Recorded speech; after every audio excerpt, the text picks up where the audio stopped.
चार का चक्रव्यूह देख रहे हैं आप। मैं हूं आपके साथ राधिका राज। आज चार के चक्रव्यूह में सबसे पहले बात होगी ममता बनर्जी के दिए विवादित बयान की, जिसके बाद से लगातार वार पलटवार का दौर जारी है। और इसी बीच आचार्य अभिमुक्तेश्वर आनंद सरस्वती और सपा प्रमुख अखिलेश यादव ने भी प्रतिक्रिया दी है। तो क्या कुछ कहा है बताएंगे आपको विस्तार से। साथ ही बात होगी योगी सरकार के एक्शन की, जहां शराब के शौकीन को बड़ा झटका लगने वाला है। तो क्यों लगेगा झटका, क्या है फैसला, बताएंगे आपको। फिर बात होगी योगी के बुलडोजर एक्शन की, जहां फरीदाबाद में जमकर गरजा बुलडोजर, जिससे चंद मिनटों में अवैध कॉलोनी ध्वस्त किया गया। तो क्या है पूरा मामला, बताएंगे आपको विस्तार से। और आखिर में बात होगी गंगा पर सीपीसीबी रिपोर्ट में हुए विवाद की, जिसको लेकर लगातार वार पलटवार का दौर जारी है, जिसके बीच सीएम योगी ने रिपोर्ट से जुड़े सभी सवालों का जवाब दिया है। तो क्या कुछ कहा है बताएंगे आपको विस्तार से। तो चलिए शुरू करते हैं चार का चक्रव्यूह। पहली खबर ममता बनर्जी के दिए विवादित बयान से जुड़ी है। दरअसल पश्चिम बंगाल की मुख्यमंत्री और तृणमूल कांग्रेस की सुप्रीमो ममता बनर्जी के महाकुंभ को मृत्यु कुंभ बताने वाले बयान पर साधु संतों ने नाराजगी जताई है। हालांकि स्वामी अभिमुक्तेश्वर आनंद सरस्वती महाराज ने मीडिया से बात करते हुए इस बयान का समर्थन किया। स्वामी अभिमुक्तेश्वर आनंद सरस्वती ने कहा, जब मृत्यु होती है तो उसे मृत्यु के अलावा और क्या कहा जाना चाहिए। अगर उन्होंने ऐसा कहा तो इसका कारण यह है कि वास्तव में ऐसा ही हुआ था। इस्तेमाल किए गए शब्द उस स्थिति के लिए उपयुक्त थे। उन्होंने कहा, जब मौत हुई तो उसे मौत के अलावा और कुछ नहीं कहा जा सकता। अगर ममता बनर्जी ने इन शब्दों का इस्तेमाल किया है तो ये वास्तविक स्थिति को दर्शाता है। हमारे पास सीमित जगह और सीमित दिन थे, फिर भी हमने करोड़ों लोगों को आमंत्रित किया, जिससे वो खतरनाक स्थिति में फंस गए। जो हुआ वो सभी के सामने है। लोगों की जान चली गई और अधिकारियों ने घंटों तक अफवाह बताकर मौतों के बारे में सच्चाई छिपाने की कोशिश की। इसी के साथ सपा प्रमुख अखिलेश यादव ने भी ममता बनर्जी को लेकर प्रतिक्रिया दी। सपा अध्यक्ष ने ममता बनर्जी को लेकर पूछे गए सवाल जवाब देते हुए कहा कि उन्होंने जो कहा वो ठीक ही कहा है। उनके प्रदेश के लोगों की भी जान चली गई। एक बहुत बड़े अखबार ने ये भी बात की कि बंगाल के लोग जिनकी जान इस भगदड़ में गई, उनका नाम इस सूची में नहीं है। तो बड़ी संख्या में लोगों की जान इसमें गई है। जो बंगाल या और प्रदेशों से आए थे, एफआईआर भी दर्ज नहीं हो रही है। अखिलेश यादव ने कहा कि ये श्रद्धालु लोग थे जो सदियों से आते रहे हैं। वहां पे पौराणिक समय से ये कुंभ चल रहा है। इंतजाम करने की जिम्मेदारी किसकी थी? जब मुख्यमंत्री ने कहा कि हमने 100 करोड़ लोगों का इंतजाम किया है, तो लोगों का भरोसा बढ़ गया। जब उन्होंने बड़े बड़े सेलिब्रिटी और पर्सनालिटी को निमंत्रण दिया तो लोगों का और भरोसा बढ़ा कि वहां इंतजाम अच्छे लोग हो। लोगों की भावनाओं के साथ खिलवाड़ हुआ है। उनके इमोशन का बीजेपी ने फायदा उठाया है। अब विपक्ष के वार का सीएम कैसे पलटवार करते हैं, ये देखने वाली बात होगी। बढ़ते अगली खबर की ओर, जो शराब से जुड़ी है, जहां यूपी में शराब के शौकीनों को बड़ा झटका लगा है।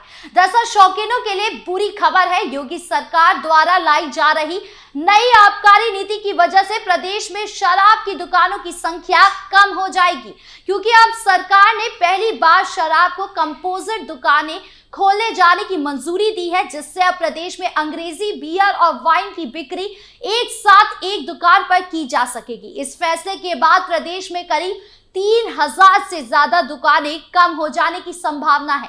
आबकारी आयुक्त के मुताबिक कंपोजिट दुकानें खुलने की वजह से हर तरह की शराब, चाहे वो अंग्रेजी शराब हो या बियर या फिर वाइन, इन सभी को एक दुकान पर ही बेचा जा सकेगा।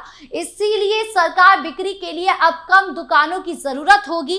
हालांकि अगर आवश्यकता हुई तो इसमें बढ़ोतरी हो सकती है, लेकिन फिलहाल इस फैसले से शराब की दुकानें कम हो जाएगी। आबकारी आयुक्त के मुताबिक अब से नई नीति के तहत शराब व भाग की दुकान की ई लॉटरी के लिए पंजीकरण शुरू हो गया है। इस समय प्रदेश में अंग्रेजी शराब और बियर की कुल 12,533 दुकानें हैं। इनमें से 6,563 दुकानें अंग्रेजी शराब है, जबकि 5,970 दुकानें पर बियर बेची जाती है। लेकिन कंपोजिट दुकानों के आने के बाद आबकारी विभाग ने अंग्रेजी शराब और बियर की दुकानों की संख्या 9,362 कर दी है। जाहिर है कि इसके बाद से अप्रैल से प्रदेश में 3,171 शराब की दुकानें कम हो जाएगी। प्रदेश की नई आबकारी नीति 2025 और 26 में शराब की कंपोजिट दुकानों के फैसले की घोषणा की गई थी। नई नीति से ज्यादा राजस्व एकत्र करने की शराब की दुकानों के लाइसेंस के नवीनीकरण की ई लॉटरी की व्यवस्था की गई है। अब यूपी के शराब शौकीन इस खबर को किस तरह लेते हैं, ये देखने वाली बात होगी। खबरों में आगे बढ़ते हैं, जहां बात बुलडोजर एक्शन की। दरअसल हरियाणा के फरीदाबाद में निगम तोड़फोड़ ब्रांच ने एनआईटी स्थित चाचा चौक के पास कार्यवाही करते हुए अवैध रूप से विकसित की गई कॉलोनी में बनाए जा रहे निर्माण को तोड़ दिया। इस दौरान कॉलोनी में बनाई गई सड़कों को भी निगम ने खुर्द-बुर्द कर दिया। तोड़फोड़ एसडीओ सुरेंद्र हुड्डा ने बताया कि चाचा चौक के पास अवैध रूप से कॉलोनी विकसित की जा रही थी। यहां पर 10 से अधिक डीपीसी भी खड़ी कर दी गई थी। समाधान शिविर में भी शिकायत की गई, जिसके बाद निगम ने कार्यवाही करते हुए डीपीसी और सड़क को तोड़ दिया।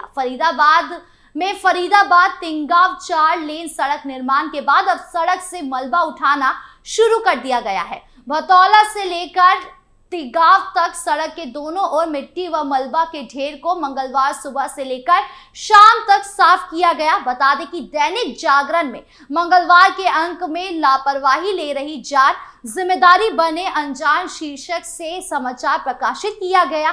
समाचार प्रकाशित होते ही लोक निर्माण विभाग के अधिकारी हरकत में आ गए और ठेकेदार को समाधान करने के लिए कहा गया। ठेकेदार की ओर से अर्थ मूवर भेजकर सारा मलबा उठा दिया गया। निर्माणाधीन सड़क पर वाहन चालकों को भी सावधानी बरतनी चाहिए। कई बार वाहन चालक तेज गति से वाहन चलाते हैं। दोपहरिया वाहन चालक हेलमेट भी नहीं लगाते हैं। इस वजह से अधिकतर हादसे हो रहे हैं। बिहारी मार्केट में भी हुए हादसे में ये बात सामने आई। बाइक सवार ने हेलमेट नहीं लगाया था। यदि लगाया होता तो उसकी जान बच सकती थी। विभागीय अधिकारी के अनुसार ठेकेदार द्वारा यहां लोहे की बैरिकेडिंग रखी थी, लेकिन कई बार इसे चोरी कर लिया गया। सड़क निर्माण के लगे श्रमिक वाहन चालकों को मना करते हुए वो इस रास्ते का प्रयोग ना करें, लेकिन कोई नहीं मानता। बैरिकेडिंग हटाकर जबरन निकालते रहे। कई बार तो श्रमिक के साथ मारपीट भी हुई। हालांकि अब पूरे मोहल्ले को ही ध्वस्त कर दिया गया है।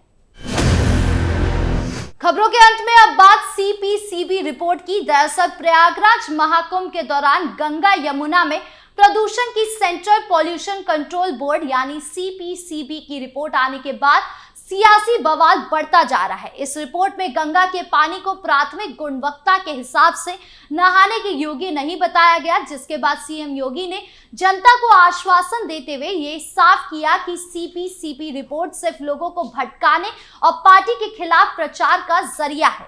दरअसल उत्तर प्रदेश के मुख्यमंत्री योगी आदित्यनाथ ने कहा कि फर्जी वीडियो के जरिए सनातन धर्म पर आधारहीन आरोप लगाए जा रहे हैं। ये लोग करोड़ श्रद्धालुओं की मां गंगा, भारत और महाकुंभ के प्रति आस्था से खिलवाड़ कर रहे हैं। उन्होंने कहा कि संगम का पानी न केवल स्नान बल्कि पीने के लिए भी ठीक नहीं है और सीपीसीबी की रिपोर्ट फेकल बैक्टीरिया रिपोर्ट के बाद महाकुंभ को बदनाम करने का कथित प्रचार कर रहे हैं। दरअसल सीपीसीबी ने नेशनल ग्रीन ट्रिब्यूनल यानी एनजीटी को सूचना दी थी कि प्रयागराज में चल रहे महाकुंभ में स्नान के लिए फेकल कॉलीफॉर्म के स्तर के संबंध में प्राथमिक जल गुणवत्ता अनुरूप नहीं थी। यानी विपक्ष का कहना है कि सीपीसीबी रिपोर्ट के अनुसार महाकुंभ में स्नान करना ठीक नहीं है, जिसके बाद यूपी विधानसभा में इस पर जवाब देते हुए सीएम योगी ने कहा, यह आयोजन किसी एक संस्था या पार्टी द्वारा नहीं किया गया है। यह आयोजन पूरे समाज का है और सरकार केवल नौकर की तरह अपना दायित्व पूरा कर रही है, जबकि पूरा देश और पूरी दुनिया इसमें हिस्सा ले रही है। इसी वजह से महाकुंभ की सफलता ने नई ऊंचाइयों को छुआ है। हमें इन सभी गलत प्रचार प्रसार पर ध्यान नहीं देना चाहिए। यानी सीएम योगी ने साफ कर दिया है कि सीपीसीबी रिपोर्ट केवल पार्टी के खिलाफ प्रचार है। अब ऐसे में देखना होगा कि विपक्ष क्या पलटवार करता है। आपकी इस मामले पर क्या राय है, कमेंट बॉक्स में जरूर बताएं। 4 के चक्रव्यूह में आज खबरों का सिलसिला यहीं खत्म करते हैं। कल फिर मिलेंगे आपसे नई खबरों के साथ। वीडियो अच्छी लगी हो तो लाइक शेयर करें, चैनल को सब्सक्राइब करना ना भूलें और देश की तमाम बड़ी खबरों से जुड़े रहने के लिए देखिए कैपिटल टीवी उत्तर प्रदेश। नमस्कार।